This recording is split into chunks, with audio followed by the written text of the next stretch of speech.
winning player through his time in college, especially this year.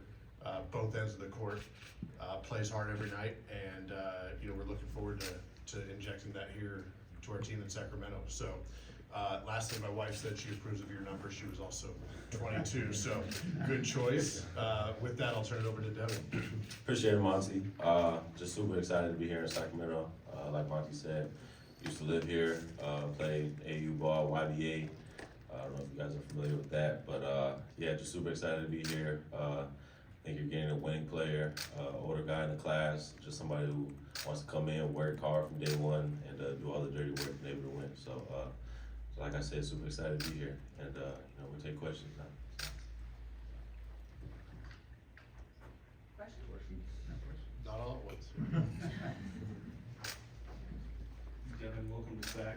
Just when you think about when you were here before, do you remember the school and what kind of neighborhoods and what it was like living here in Sacramento? Yeah, we lived in Roseville, right? Yeah, it was Roseville, and then I went to Creekview, so got a few buckets over there. But no, it was great though. Definitely had a great experience here. And what's it like just this last, 24 hours or so since arriving in Sacramento? I know it's hot, but just what's your overall impressions of just being here and having all this attention towards you? Yeah, everybody here is super nice. I love it out here already. The weather is extreme hot, but I'm super blessed to be here. All glory to God. This is just a great experience, and like I said, I'm just ready to get to work. So, Devin, I see you wearing a shirt today. That's cool.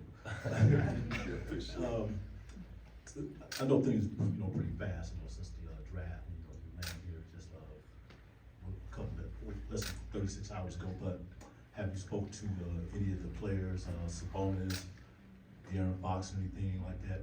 And what those discussions was like? After the draft, I got a few texts from some players. Talked to Fox, talked to Malik, and then just around the facility, talked to Keon, talked to Kobe. So just looking forward to building that relationship with them. Spending time with them off the court. So on the court, you get a well-connected family. So. There's going to be a lot of questions, about your play. We already know, you're a bona fide two-way player, coming up to this level. Is there anything that you concentrate on as working to make your game stronger that you have maybe some concerns about, or? I think just at the next level in the NBA, for college especially, I didn't shoot mid-ranges. My coach didn't let me shoot mid-ranges, so he thought it just wasn't an efficient shot. But in the NBA, being a three-way scorer is super important. So I think just adding a consistent mid-range game to my game is what I'm gonna, try to work on the most. Just first, obviously work on everything, but I think I'm gonna do that first. Hey guys, Jake Gaten from CBS 13. Monte, for you, you guys made a trade on that second day with the Raptors sending Davion and Sasha there and your second round picks in exchange for Jalen McDaniels. Can you just take me through the thought process of making that trade, and if there was any validity to Sasha specifically asking for a trade out of Sacramento? Well, first, just want to say, we wish Davion and Sasha the best, and a lot of great moments, I think, for both of them here in Sacramento over the last year plus. But yeah, just I think better opportunity for them and for us to add somebody in Jalen with some size and length up on the front line. So a little bit of rebalance on the roster, and hopefully those guys will continue to do well in Toronto. Hey Devin, Matt George, ABC 10. Welcome to Sacramento. Sorry about the heat. Watching your film, watching you play last year and over the last couple of years on the defensive end, it seems like you take that not just seriously, but you almost take a certain amount of pride on that end of the floor. And I'm curious where that comes from and how much you enjoy stopping versus scoring. Yeah, came from that guy right there.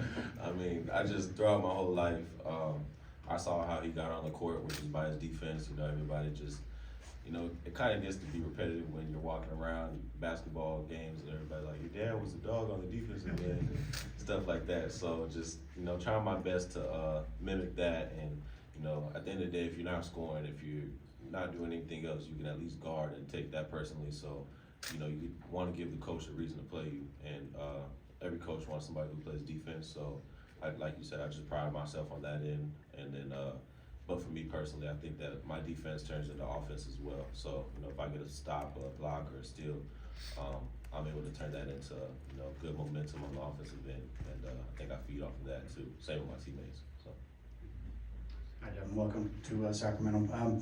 We heard a little bit about a shoulder injury. Which shoulder? When did it happen? How'd you do it?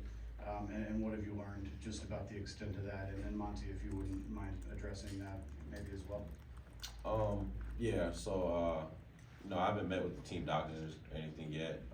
You know, we're still gonna go from there. So I can't really give you a timetable or anything like that. So once I meet with the team doctors, we'll figure a solution out. You know, just happened in the workout. You know, like I said, I'm not really too sure of everything, what's going on with it. So, yeah, that's all I can give you right now. Yeah, for us, obviously something we knew about. The NBA does a great job with the pre-draft process, especially with the new rules in place. So, you know, medical and all these guys, and talking with Devin's team in the process as well. You know, we were aware, and you know, now we're gonna meet with the doctors this week and see what the best course of action is. But I know, you know, long term, we're very positive on Devin's outlook, and we'll just see what happens in the short term. What's up, Devin? Brendan Nunez, Sacramento Sports. Congrats, man. Appreciate it. How much do you hope to have an impact early in your career, and what do you feel like both mentally and your skill set allows you to do that? Early in my career, I just want to impact winning. You know, in college, I wasn't focused on like the individual awards that I got. You know, the first team, the Big East video. I wasn't focused on that. I think that me being focused on winning and just playing the right way, the individual awards came with that. So, you know, I don't have any like rookie goals or anything like that. My main concern is just winning and playing the right way. And then, you know, if those awards come with winning, then, you know, I'd happily take them. But I think that just me playing the right way and playing with my teammates, being a great teammate, being able to listen and learn, not being hard-headed and stuff, just I think that from day one is what I'm gonna do. So. And then Monty, under the same sort of category there, how valuable is it specifically with new CBA and everything to have a player that contributes on a rookie deal?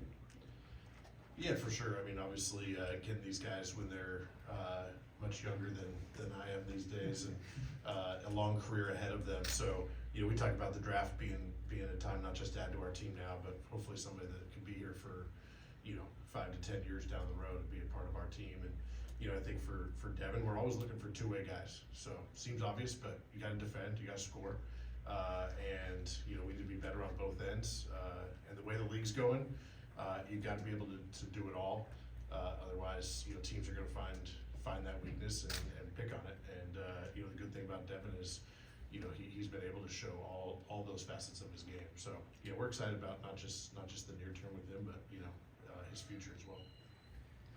Devin, your three-point shot took a really big leap statistically this past season. What do you attribute that to, and how confident are you in that transferring over into your first NBA season?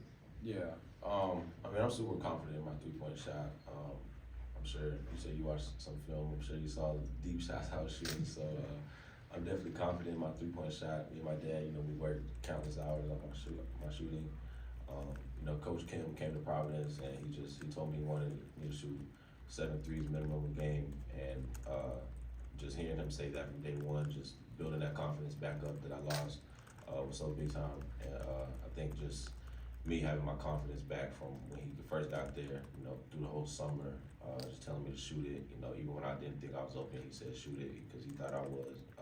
Just hearing that confidence from your head coach just really made me want to, you know, get in the gym and just keep getting the reps up and everything. So, yeah, I just appreciate Kim for that, giving me my confidence back. Devin, you're going to be playing with some extremely gifted playmakers with Sabonis and Monk, and I noticed in some of you know your highlight reels, you have great court vision and you're a great passer too. Is there anything that you know you can contribute as far as playmaking? How do you feel about your playmaking skill? I feel really good in my playmaking skills. I think I know I get to figure out my teammates and where they like their shots, what kind of passes they like. You know, some people like the seams to be perfect. Some I like to learn that from my teammates throughout the off season and everything. You know, just practicing with them. So to answer your question, I think my playmaking is very good. You know, like I said, I give my teammates shots and everything. Get my own shots if I want. So, yeah, pretty. Hey Devin, way back here, brother. Okay. Kevin John, ABC 10. So we talked a lot about what you're going to bring to this team on the court. Right. Playmaking ability, defense, three-point shooting, etc. But you're also someone who is not shy about displaying your personality. Right. Whether that's through your clothes, we all saw your fit on draft night. What do you give that 1 through 10? So what do I give that 1 through 10? Yeah. I would have to exceed the scale. I give that There you go. Outstanding job. Good shit. Now, in addition to that, I've seen a TikTok video surfacing with you in your new, in your Kings uniform. As far as your personality and just everything that you bring off the court, does that come from Dad, or what's the inspiration behind it? I mean, that's just me. I think that, when you move around so much as a kid, city to city, you just have to figure out how to meet new people and figure out how to talk to new people. So I think that just moving around a lot helped me build that personality, just to be able to make people laugh and just express who I am. I mean, I'm not going to change just for somebody. I mean, if you like me, you like me. If you don't, I mean, that's just me. So that's to answer your question. Hey Devin, how's it going, man? James Mason. How much do you think playing 3 years of college ball helped you? Like, in what ways did it help you to get that experience of 3 years of college ball, maybe on and off the court? Yeah, playing college ball for 3 years was big time to me. Freshman year, it was a pretty good year. Sophomore year was pretty good, and then junior year, you're older, you're mature, you start to find yourself more. So I think that's also going to help translate to the NBA, just because let's say the freshman year that I had with my three-point percentage being 29% or whatever, and I got my confidence shook, it'd be a lot harder to get that back in the NBA than college. So I think that being older, going through that, as a teenager, not being 22 years old, I think that just having that maturity and mindset just going forward is really helpful. So. Devin, yesterday you got greeted by a bunch of fans at Sacramento International Airport. Just Yeah. what was that like to feel the fan base right when you land, and what have you heard about the Sacramento Kings fan base in general? Man, it was electric. I mean, they were ringing those cowbells. It was purple everywhere. I think my new favorite color might be purple now. So, man, it's great though. I mean, I just definitely feel welcomed here. Like I said, very blessed to be here. Flight was smooth. So, no, it's great though. Just super excited to be here. And, I heard that they're the best fans in the country, so I'm just excited to go out there and perform in front of them, win some games for them, make playoffs. Monte, on draft night, you talked about on draft night just his rebounding and the transferable skill you think that is the NBA, and also what that says about his game. Whether it's from you or your scouts, what is it? Is there anything specific that when you first saw Devin or your scouts first saw Devin that jumped off the page, whether it was this year or whenever you discovered it? I think for sure the first thing that jumps off in film with Devin is just how hard he plays. And I think that shows up in the box score and some of the stats. And basketball is about the ball, and Devin goes and gets the ball. So missed shot, he goes and gets it. Loose ball, he goes and gets it. He takes it from the other team, then he goes and puts it in the other basket. So it sounds simple, but we see that all over when we watch him, when we talk to him, and then when we look at the statistics, and when those things all line up, we feel confident he'll be able to do it at the next level. Devin, Malik got voted GQ's most stylish player of the year last year. I was just wondering if you were planning on competing for that though. I don't know. I'll let GQ decide. Yeah, I'll let GQ decide. Last one, Tony. Well, so I know we just talked about his shoulder, but is there at this point, do you know that he will be able to participate in the California Classic, Monte? We don't know yet. We'll get with the doctors here this week, and we'll see what that'll look like. But whatever it is, Devin, whether it's next week or later on, we're excited to get him on the court. And like I I said, he's gonna impact winning in a lot of ways. There's gonna be a lot of cowbells being rung for all the plays Devin's gonna make on the floor. And maybe even when we're playing a certain team with somebody else on the sideline that we want to beat. So, no, we're excited for when that time comes, and we'll find out. Thank you, everyone.